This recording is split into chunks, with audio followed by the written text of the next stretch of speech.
প্রথম ম্যাচে পাকিস্তানের বিপক্ষে জয়ের আত্মবিশ্বাস নিয়ে দ্বিতীয় ম্যাচে মাঠে নেমেছিল বাংলাদেশ, কিন্তু বৃষ্টির কারণে ম্যাচটি মাঠে গড়ায়নি। আর এই বৃষ্টি সর্বনাশ ডেকে এনেছে পাকিস্তান ক্রিকেট দলের।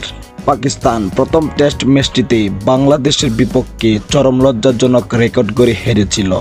তাই তারা চেয়েছিল দ্বিতীয় ম্যাচটিতে বাংলাদেশকে হারানোর মিশন নিয়েই মাঠে নামবেন তারা, কিন্তু না, বৃষ্টি তাদের সেই আশা ভেস্তে দিয়েছে।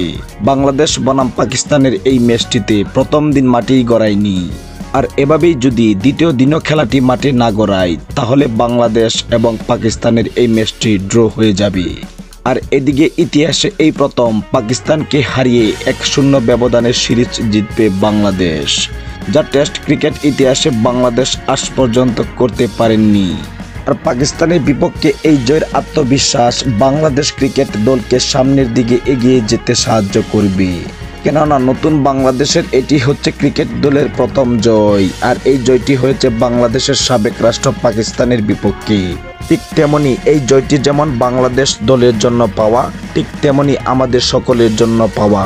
পাকিস্তানের বিপক্ষে এই জয়টি দিয়ে আমরা আমাদের টেস্ট ক্রিকেট ইতিহাসে নতুন এক অধ্যায়ের সূচনা করেছি, যে অধ্যায়ের প্রথম সাফল্যই হচ্ছে 10 উইকেটের ব্যবধানে একটি দলকে হারানো, তাও আবার পাকিস্তানের মতো দলকে। তবে আমাদের মনের সকলের আশা ছিল পাকিস্তানকে দ্বিতীয় ম্যাচটিতেও হারানোর। তবে বৃষ্টি যেহেতু আমাদেরকে সাহায্য করছে, তাহলে মন্দ কিসে? সুপ্রিয় দর্শক, আপনারা কে কে খুশি হয়েছেন পাকিস্তানের বিপক্ষে বাংলাদেশের এমন জয় দেখে? তারা অবশ্যই কমেন্ট বক্সে কমেন্ট করে যাবেন।